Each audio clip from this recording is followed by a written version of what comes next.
So if each of you could introduce yourselves, tell us your name, your latest books, and what you've been doing the last 20 years so we can get a little clearer picture of yourselves. And we could go in order. Why don't we go with Dr. Montgomery, Dr. Laster, Dr. Kahn, and Dr. Am I pronouncing it right? Pasricha? Okay, good. Okay, let's do that order. Good. Hi, good evening, and thanks for having me. It's always a pleasure to be here, the real truth about health. I'm a board certified cardiologist. My background's in cardiology and cardiac electrophysiology, and we've managed patients with advanced heart disease for many years. And we've applied an integrative approach to managing our patients. Lately, we focused on the application of optimal nutrition in the management of patients with acute illness. And we have clinical studies that we've published in the medical literature showing that optimal nutrition is effective in patients who are acutely ill, even at a point of being hospitalized in an ICU. My book, The Food Prescription for Better Health, talks about this from a philosophical standpoint. We have a nutrition center that's about 4 miles south of the world's largest medical center, and we manage patients both in-house, in hospital, and in our center, as well as at home with advanced heart disease and other chronic illnesses. And we're in the process of launching a new study where we're collaborating with Georgia State University, and we'll be looking at the biochemical effects and genetic effects of optimal nutrition in patients with coronary disease. So we're excited to get this study off the ground and look forward to sharing the results with the world. Thank you. Hello, everybody. Thank you for having me as well. It's a pleasure to be here tonight.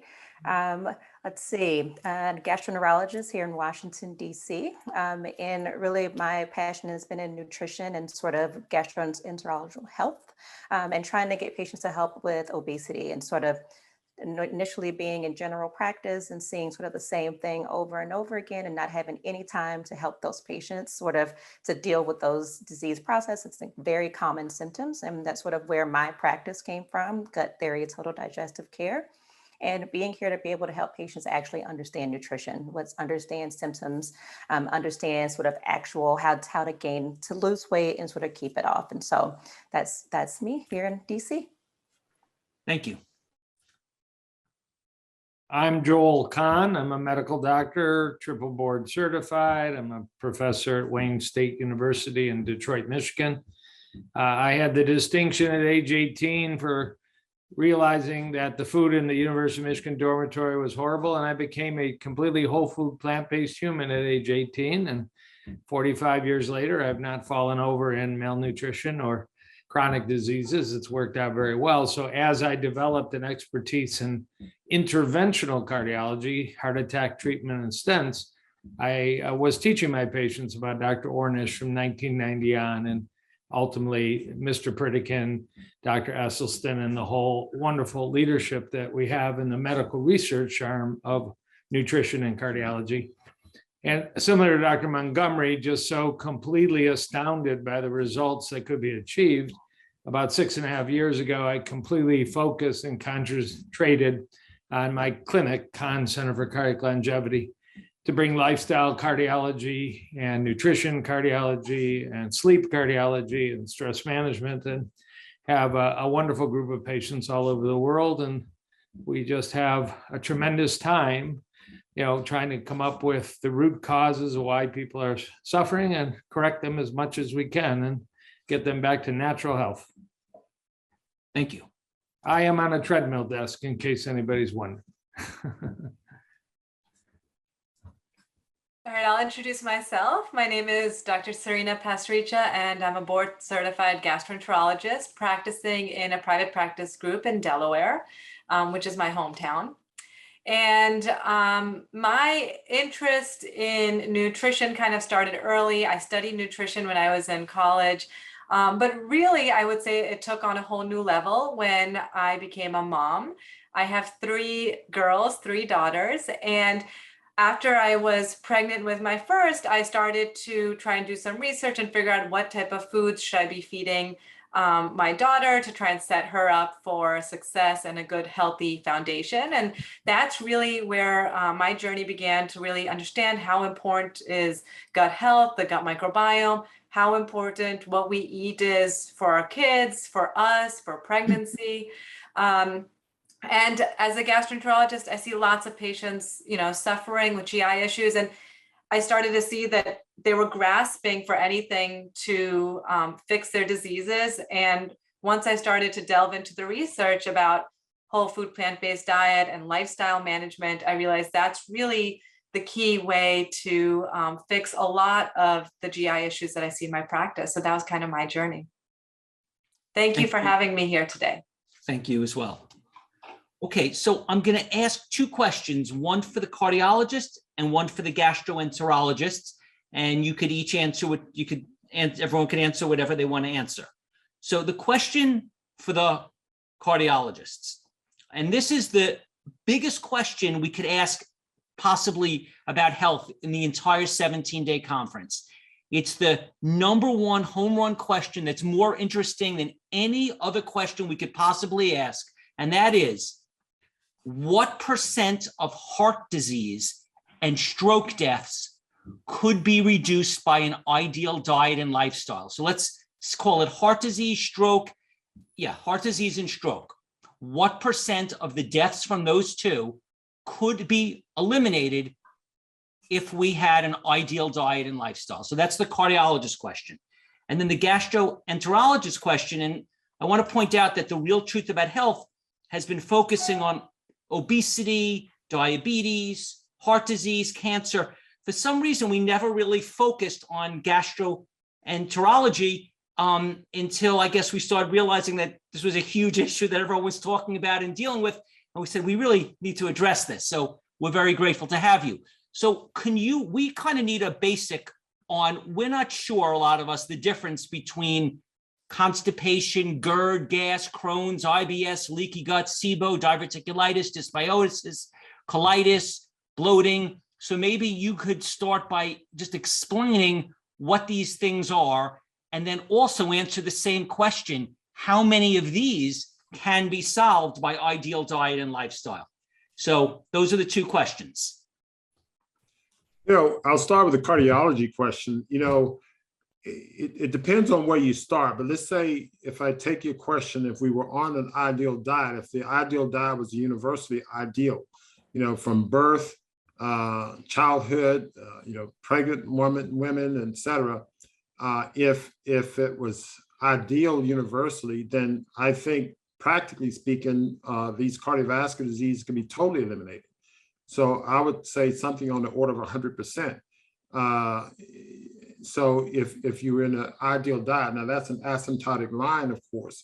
So the point of that is to say that the foundation of these chronic illnesses that we deal with is based on biochemical and physiological imbalances that are by and large contributed to by the diet. Now, you also have to look into the other aspects of life, how well we sleep, how much we exercise, and all of these things. But the reason why I gave diet the center point and say we can reach 100%, because if we had an ideal diet, then I think we would all be in the framework to exercise more, in the mindset to consume less toxins such as alcohol and cigarettes and the like. So I attribute an ideal diet as being a cornerstone to contributing to all of these other lifestyle factors that are also important in reducing cardiovascular disease. So that's why I give it 100%. So I wanted to qualify that answer in that context. I'll jump in as the other cardiologist here, Joel Kahn. A slightly different answer and nothing but respect. I completely agree that the impact of lifestyle, nutrition, sleep, fitness, stress management is going to be like pack your smoking. For those of you that are listening, doctors ask you how much you smoke, pack a day, 40 years. We call that 40 pack years.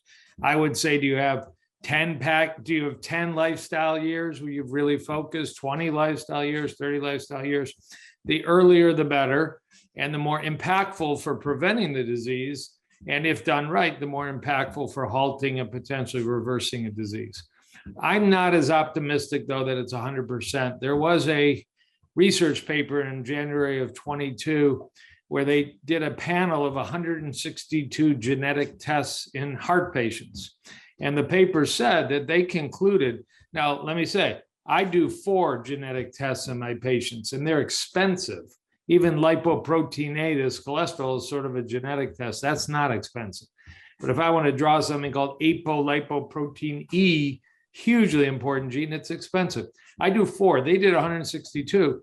Their conclusion was about 40% of cardiovascular disease was genetic, 60% was lifestyle. I think that's a little too high, but I don't think it's 0 and 100. I mean, I think you can do a lot of things right, and there's still some risk, but you can mitigate the majority of it. We're getting better, and I'm sure the cardiologist in 5 years, along with your blood sugar and your blood cholesterol, is going to have a genetic panel that's easy to interpret for the doctor and the patient. That's one of the biggest, drawbacks of 23andMe, is trying to figure out what the heck does all that mean. But anyways, earlier the better. But never wait. If you're 85, start. If you're 80, start. If you're 75, but if you can grab this as a child or a teenager or a young adult, that's superpower. Yeah, one comment about the genetics I'll say is that you're right. There are a lot of genetic impact into heart disease, but let's take ApoE, and if you have the suballele 4, that predisposes you to a stroke and cardiovascular disease. But the genetics can be controlled by the environment. So really it's the epigenetics. So the way I look at genetic disorders, excuse me, is that let's say you have a blueprint to build a house. So your genetics is the blueprint for a disease.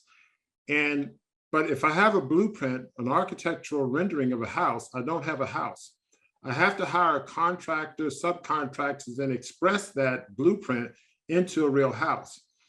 Similarly, if you have a genetic predisposition to heart disease or stroke, that's just the blueprint.